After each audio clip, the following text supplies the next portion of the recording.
All right, that part is all done and it's still wet, so I'm not going to know until it dries whether I need to go over it with another color, but I think it's going to be okay. So the next part I'm going to do is the maroon, and their quick shade red tone is almost the right color, but it's not quite opaque enough and it doesn't have quite enough oomph. So from the speed paint range, I'm going to add just a tiny bit of Slaughter Red. Slaughter Red is very pigment dense and a little bit goes a long way. So I'm going to start with what I think is probably going to be a 4-to-1 ratio. So if you're doing it by drops, 4 drops of red tone, 1 drop of Slaughter Red. And I'm going to see how close that looks to what I want. All right, so red tone, 1, 2, 3, 4. And I'll show you what that looks like on its own.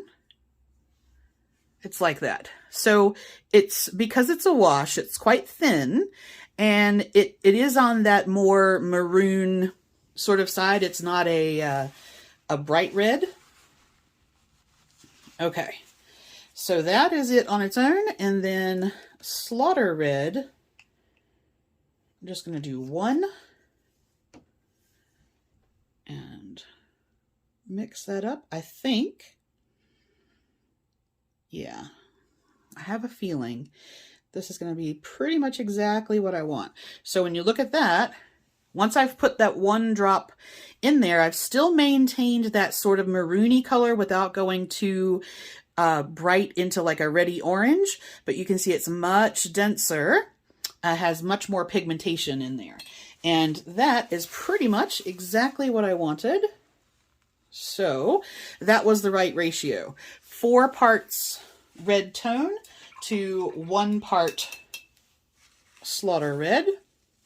Now I'm still going in with the monster brush. And on these guys, that maroon is going to go here and also on the little part in the front. Now, the tricky part is that because his pants are wet, it would bleed into each other. And sometimes I don't mind, but for this particular one, I don't want that to happen. So I'm only going to do the headdress part right now. And since I know how to mix the color for later, I don't have to worry about, having trouble getting it the same next time.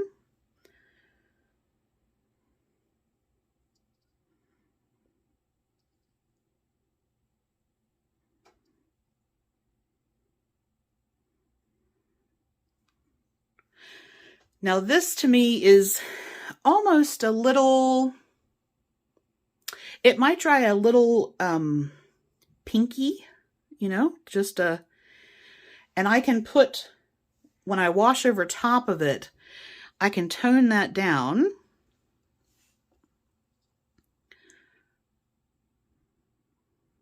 With something, or it may just be that I just need to let 1 coat dry and then go back in a little bit. All right, so I'm going to do this on him, and then that color is on these guys. That color is going to be on the cloaks, but I want to show you how I'm going to do a color blend on those. So I'm going to do everything but that. Now, let's see. So for these guys, the feather can have this because that's the same color. But I'm going to wait and do the cloak.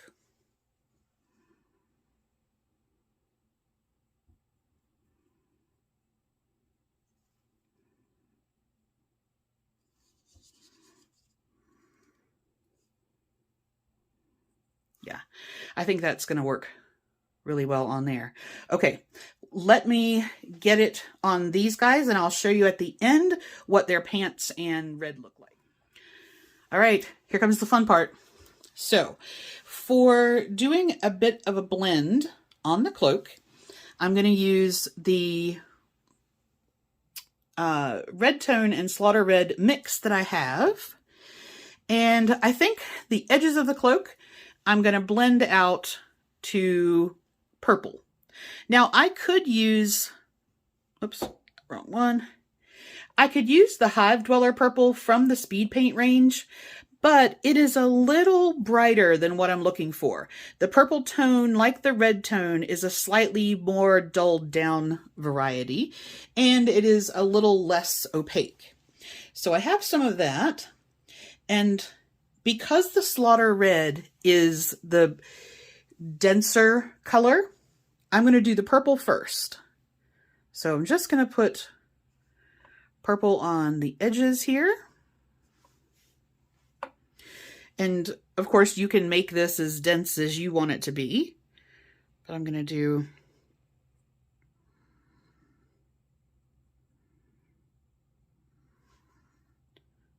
just a bit. Okay, so maybe a third of the cloak.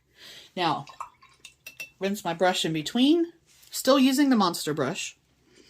Okay, and then I'm going to go in with some of the slaughter red tone mix, and that I'm going to start furthest away from the purple.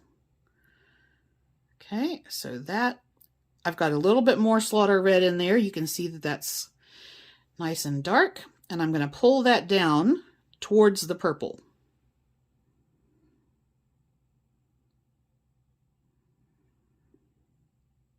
Basically just until where they meet.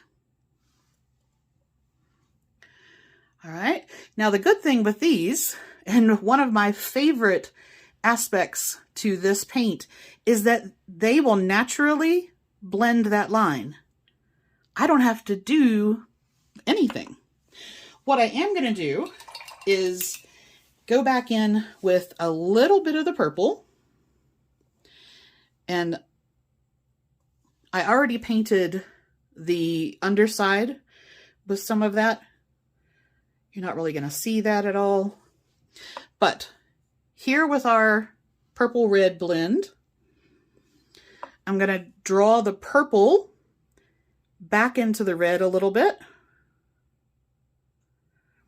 Now you will, if you're not careful, pick up some of that red, and you can end up with too much in there.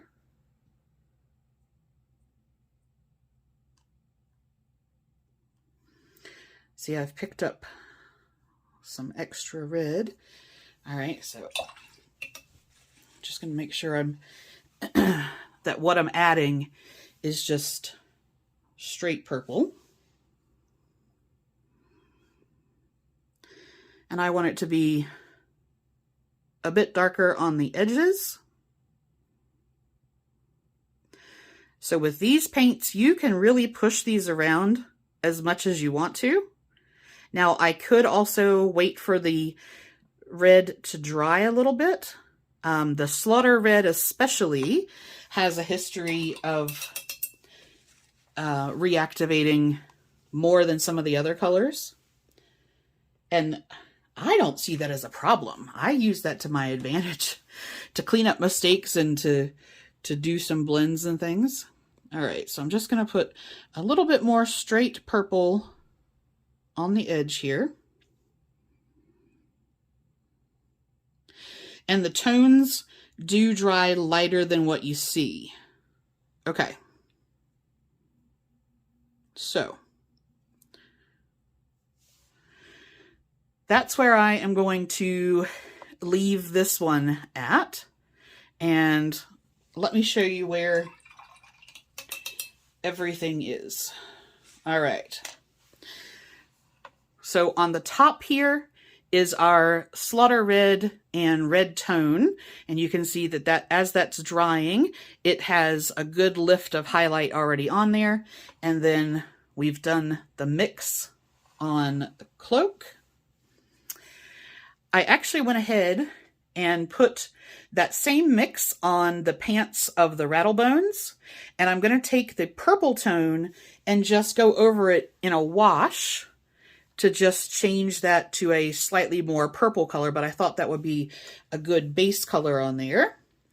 Then we have the material, and the pants part had dried, so I did go ahead and put the red on the front of the two like that. That's the first one I did, so it's further along in drying. You can see that's how the pants are drying so far. And then on the front,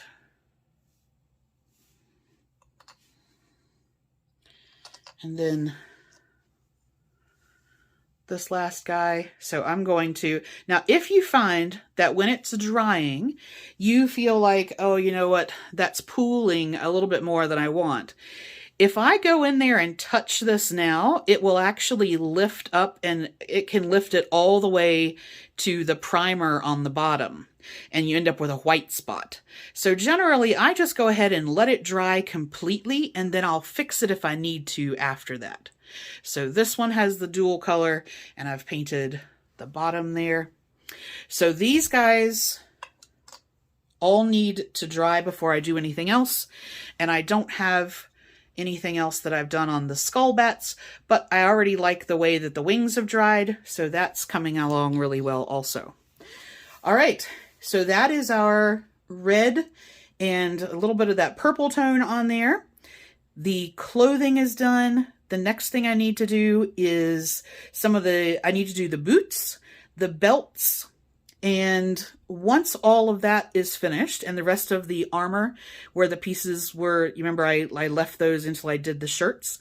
So once I do all of that, then I can go in, and once everything's completely dry, we'll do a wash over the whole thing once the color blocking's finished, and that will tell me what I need to highlight and what I need to darken a little bit more, and then we'll go from there.